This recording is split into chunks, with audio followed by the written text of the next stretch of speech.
I feel like today I'm really like rocking librarian vibes with like the turtleneck and the v-neck and the glasses and my hair in a low bun.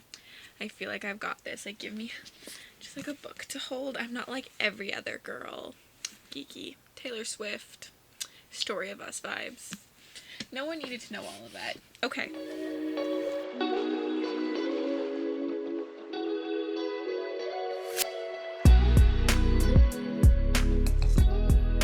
Hello and welcome back to my channel. If this is your first time here, hi, I'm Cassidy. If it's not, thanks for tuning into all of my videos.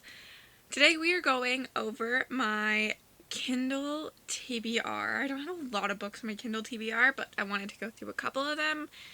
And then this will be a good reminder video for me to put these actually on TBRs eventually, because I tend to forget about Kindle books.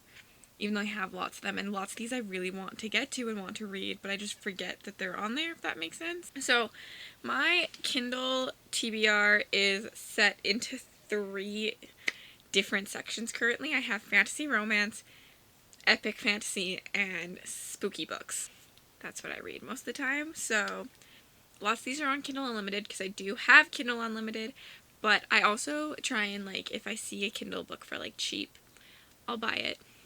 Because why not? So we're going to go through the fantasy collection first, and so we're going to start with Sword of Kagan by M.L. Wang.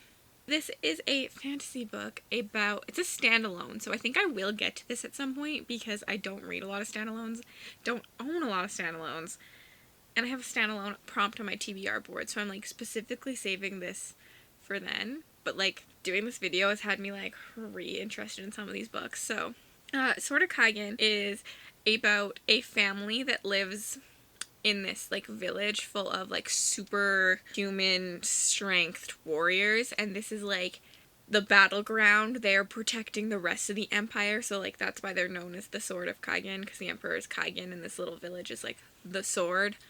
And we're following our main protagonist, whose name is Mamoru?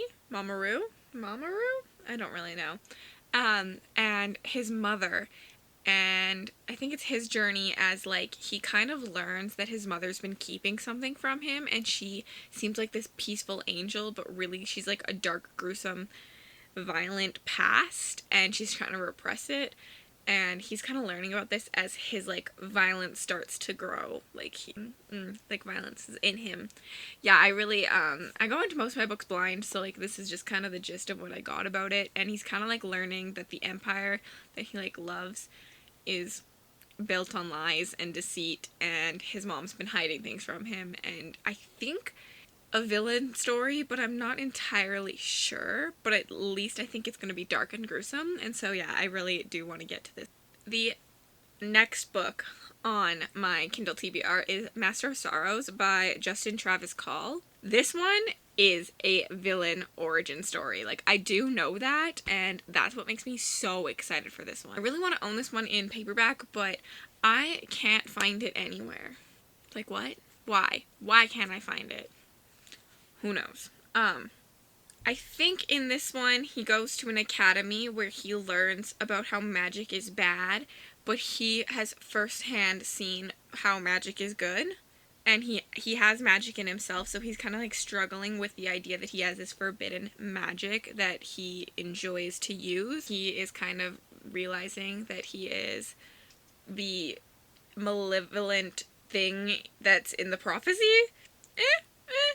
This probably sounds really wrong. Pretty much the end of this on Goodreads says, will he finally embrace the doctrine of his tutors, murder a stranger, and abandon his mentor? Or will he accept the more difficult truth of who he is and the darker truth of what he may become? So yeah, he's just like struggling with, like, he was stolen from his parents, I believe, when he was younger, put in this academy, and he has magic, but he's not supposed to have magic, and magic is bad, but he kind of thinks that it's good. And yeah, there we go. I kind of just repeated myself. There's the gist of it. This is like priority for me for next year. I have to get to that book. The next book on my Kindle is The Black Coast by Mike Brooks. I actually did just order a physical copy of this, and I do own the physical copy, but I remember the Kindle option was so cheap at the beginning, and I wasn't sure about this book, and then I heard some good reviews and decided to get it.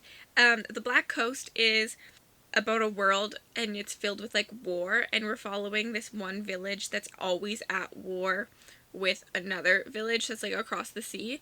There's dragons involved in this too. I believe some are dragon riders. And so when the village across the sea comes to this village, they're like expecting another battle, but it turns out that these people are not coming to battle. They're actually seeking asylum because the end of the world is coming and it already has came to their lands, and so they're trying to run and escape and survive, which I think this just sounds cool.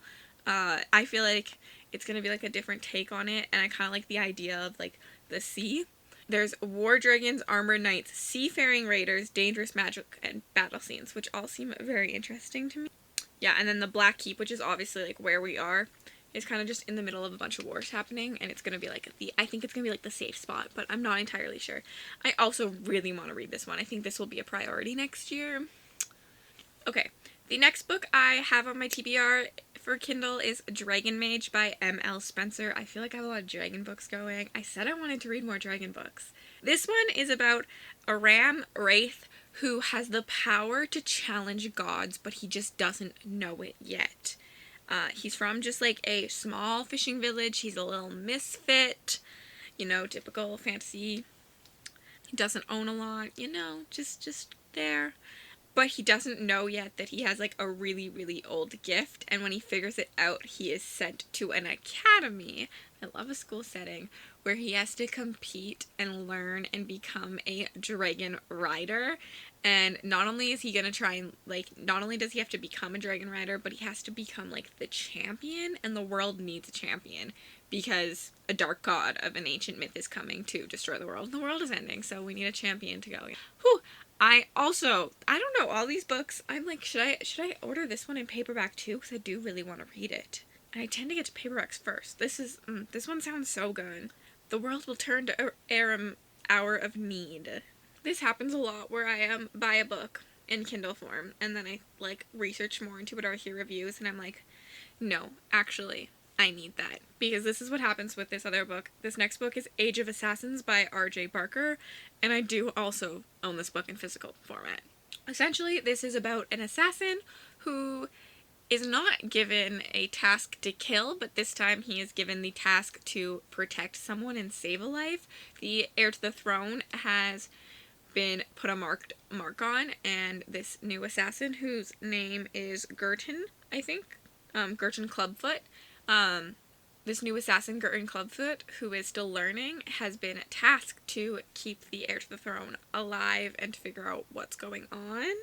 And of course the kingdom is in brink of civil war, because what else would you expect from a high fantasy? There's a conspiracy, you know. Good old political scheming conspiracy to kill. Why am I doing this? Like, am I catching a mosquito? Who knows? The next book I have to thank Ro for this one, because she's the reason I have it, is Every Heart a Doorway by Seanan McGuire.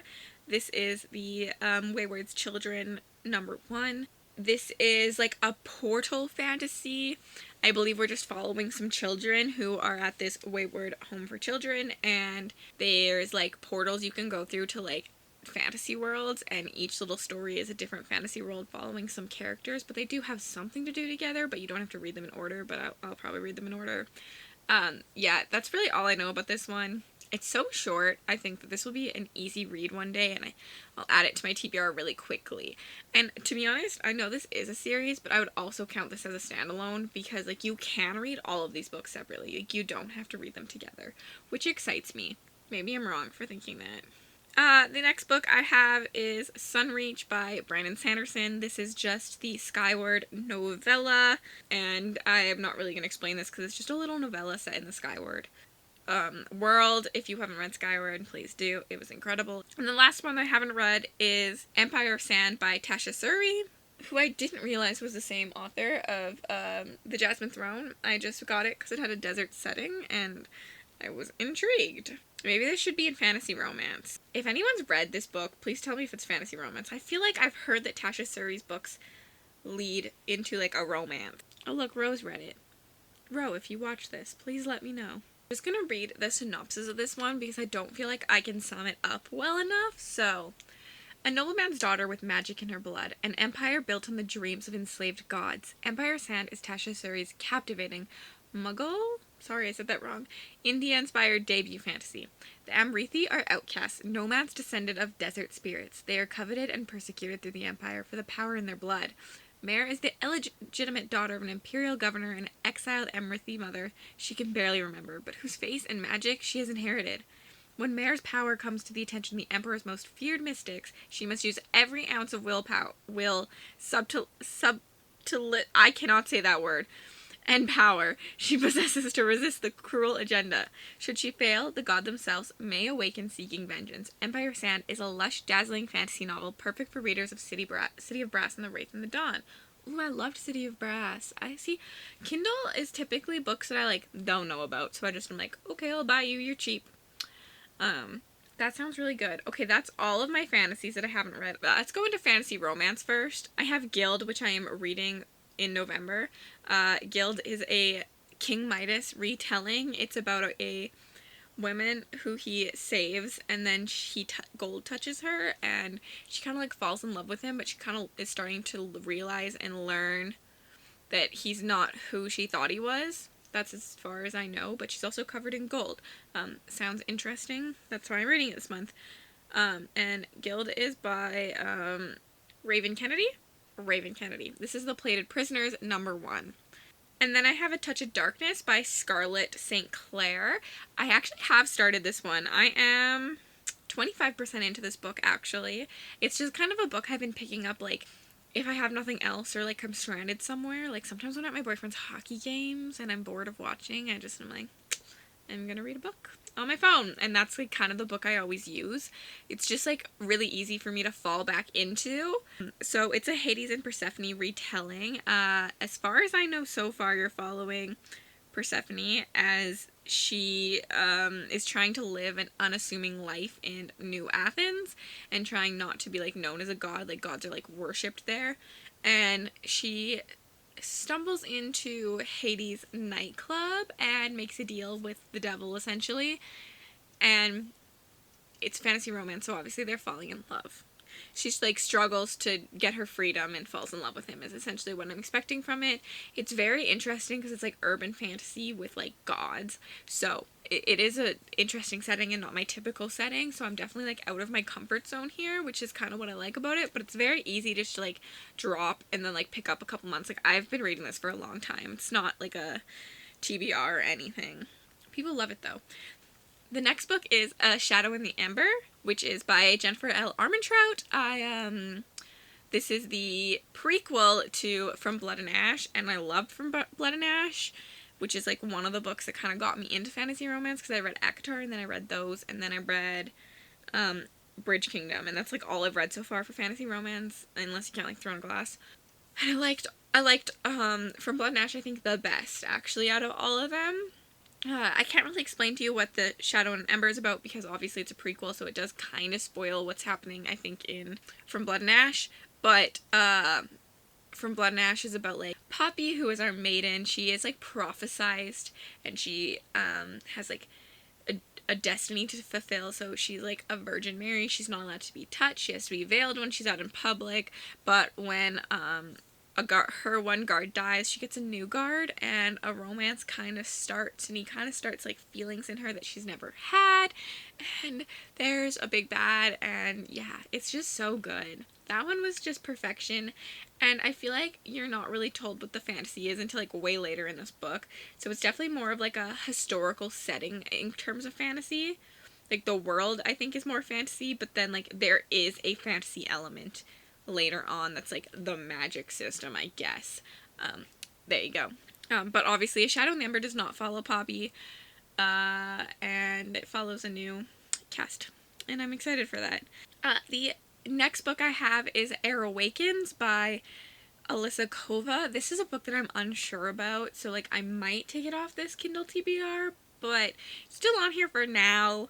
We'll see if I ever get to it. Sometimes I'm just in the mood for a really light book. I think this might be another one that's A Touch of Darkness, where I just pick up randomly, but who knows. This is about a library apprentice and a sorcerer prince and an unbreakable magic bond, is what Goodreads says.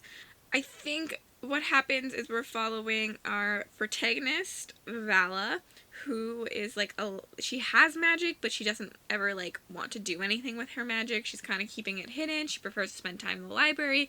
But when something happens, she saves the life accidentally of a powerful sorcerer prince, and she kind of has to choose whether she's going to now enter into the world of sorcery, because it's like kind of too late to turn back, I guess. And I think that they fall in love. Okay, the last book that I don't know if it's actually fantasy romance, but I think it is. I think it's got like in Goodreads it says Throne of Glass and Red Queen will like, and I really liked Red Queen, so I'm kind of here for this, and I think this is really why it's on. It's An Heir Comes to Rise by Cece Penaranda. This is about our main character Faith, who lives in an outer town of the kingdom where like fae kind of outrank humans, and there's definitely more fae than there are humans. And so she's really good at like keeping her head down and avoiding any suspicious behavior.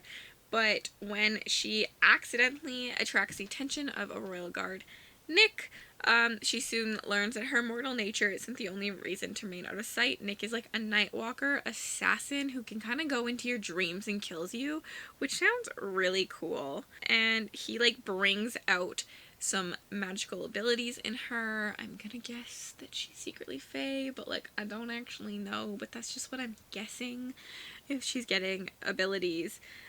It says, it seems everyone will die with a dark secret to tell, but what if one unlikely human girl was born harboring the darkest secret of all? In a clash of steel, a mortal body may fall, but in a clash of dreams, a powerful heir may rise. Yeah, I don't know, that one sounds kind of good to me, but like I definitely have to be in the mood for like a really typical YA book, which like sometimes I'm in the mood for like a good just YA, this is gonna be shitty and guilty. I think that's when that one will come. Okay, that's all my fantasy romance, and so the next category is spooky.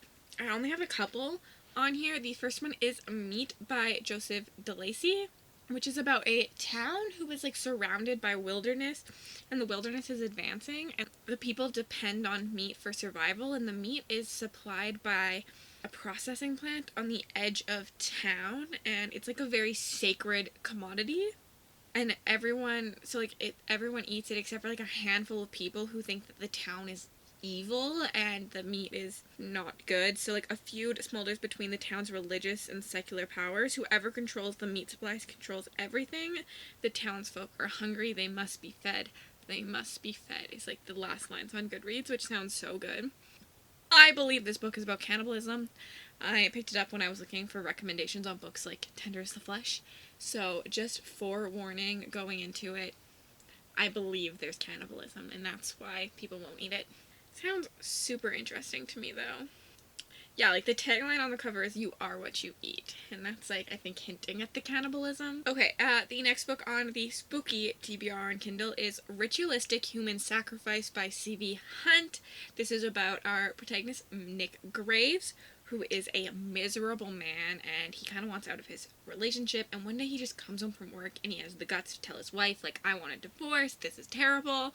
That's the same day that, like, she is so excited to tell him that she's pregnant, and he just ups and moves them. He just is like, this isn't for me, makes a decision, moves to, like, a brand new town, and then something's, like, off about this town, and he kind of starts to realize that his wife is starting to act weird, and once he finds out why, he'll never be able to look at her the same is kind of the concept. So obviously there's some human sacrificing going on. That's like all I know, but I think this sounds interesting. It only has 500 ratings on Goodreads, and so maybe if you like horror, check this one out. I got off Kindle Unlimited too. So did I get Meat. The next book I have is Stolen Tongues by Felix Blackwell, and I just gotta say that this cover is literally everything. I guess I could have just popped it on here. I'm gonna read the description out to you because I think the synopsis does it really well. I also got this one off Kindle Unlimited. A romantic cabin getaway doesn't go exactly as planned. High up on the windswept cliffs of Pale Peak, Faye and Felix celebrate their new engagement. But soon, a chorus of ghastly noises erupts from the nearby woods, the screams of animals, the cries of children, and the mad babble of 100 mournful voices. A dark figure looms near the windows in the dead of night, whispering to Faye, As the weather turns deadly, Felix discovers that his terrified fiancée isn't just mumbling in her sleep, she's whispering back. I believe it's also being adapted into a feature film. It's only 320 pages on Kindle, so super quick. Sounds really interesting. Sounds like a creepy novel to me for like horror. Yeah. Okay, that's everything. I also have the Legend of Korra graphic on here, but that's not really that important. That's everything on my Kindle TBR currently. I definitely keep adding to these things when I just see sales. Or just like a book on Kindle Limited that sounds like remotely interesting. I'm just like, yep, add to cart. So let me know if any of these books sound interesting to you. If you read on a Kindle, if like this is kind of a video that you enjoy. Like I guess this one's kind of hard because I've never read any of these. These are books I just want to read, if that makes sense. And like obviously books that I don't own physically of, so like some of them are not as a priority. Like I don't spend my money really on fantasy romance, so I get them on Kindle instead. But like some of these epic fantasies are just like, as I said, I own a lot of copies of both of them, but I like to have them on Kindle. I don't know, I'm just rambling. If you made it all the way to the end of this video and you want to leave a comment down below but have nothing to say, you can leave me an emoji. Let's leave me a book emoji, like classic. We're on a booktube count, leave me a book. If you'd like to connect with me in other places, I will leave my Bookstagram, my book Twitter, my beauty channel, and my Goodreads account all in the link below. Thank you so much for watching. Make sure to give this video a big old thumbs up. Subscribe to my channel if you haven't already, and I will see you in the next video. Oh, also, if there's any Kindle Unlimited books you think I should check out, please send them my way. Okay, have a wonderful day. I'm gonna put some videos on the screen that I think you would really enjoy.